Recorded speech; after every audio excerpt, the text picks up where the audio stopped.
Is that really what we're doing? Back we go. Wait, what? How do I have a gold player on my team?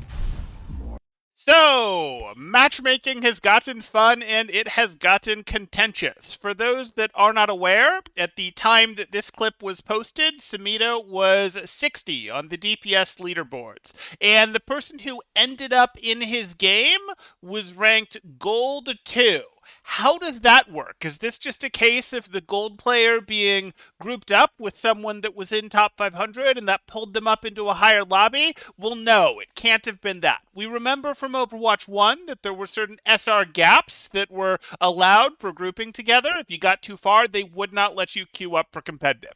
That still exists in Overwatch 2. You might not be able to see the MMR, the distance might have changed, but that still exists. It certainly would not allow a gold 2 MMR player to group up with a GM player. So what else could be going on? Is this the matchmaker just heavily prioritizing speed over match quality for getting the matches going? Well, there's certainly an argument for this, and a pretty good one, where hey, if the wait gets too long, people might say that they'd be happy to wait 30 minutes for a better quality game, a better balanced game, but they're mostly lying. They don't even realize that they're lying, so maybe lying is the right word, but they're not actually being accurate. What would happen is most people, not everyone, but most people, if they had to wait this long, would go, no, I'm going to go do something else instead. And that's what happens. Once queue times start getting longer for a game, they jump from, say, 8 minutes up to 14 minutes. You then discover, wait, there's a gap of people in this time frame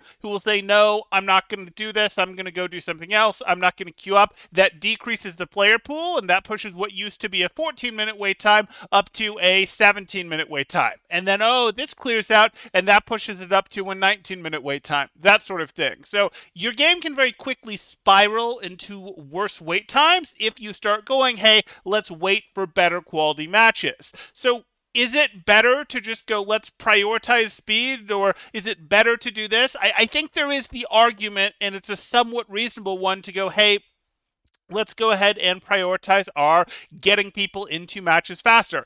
But I think we've gone too far in the speed direction for this. I think we don't want basically any insta-queues where a support or a DPS queues up and they're instantly in a game. We do want, even if it has 12 players that it think it could put into a lobby, we would prefer the game chills for just 2 minutes to see if it can find something better, if something nice is going to be there, and then, okay, fine, we'll go ahead and launch this one if we didn't find a better fit, that sort of thing. I think that might be a little bit healthier than what we have right now. But then, of course, this brings us to the final possibility, which is probably the most likely one, that this was actually a GM player. It's very unlikely that if this was mostly a mid to high GM lobby, that we're in a situation where a gold 2 player actually would have been able to keep up with this scoreline and not just get completely obliterated. So what gives? Like, Blizzard told us that they fixed it, that people were at the appropriate ranks now, or if they weren't, they were quickly going to get to them because they fixed the thing that was causing this and that new placers wouldn't get this. Well, this person is actively playing, and they're actively playing a couple weeks later here, so how could they still be gold 2? Did they not play at all for those 2 weeks since we got that announcement, and this is like their first or second game back, or, they haven't won their 7 yet?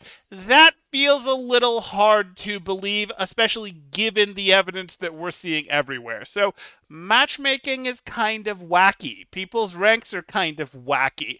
But what have your guys' experience been with matchmaking? Do you feel like there's more variance than there was in Overwatch 1? Do you think this is just a case of people not being in the right places with their rankings, MMR being messed up, new people being into the ladder? Or is this, actually evidence that, hey, things are much, much looser with the MMR?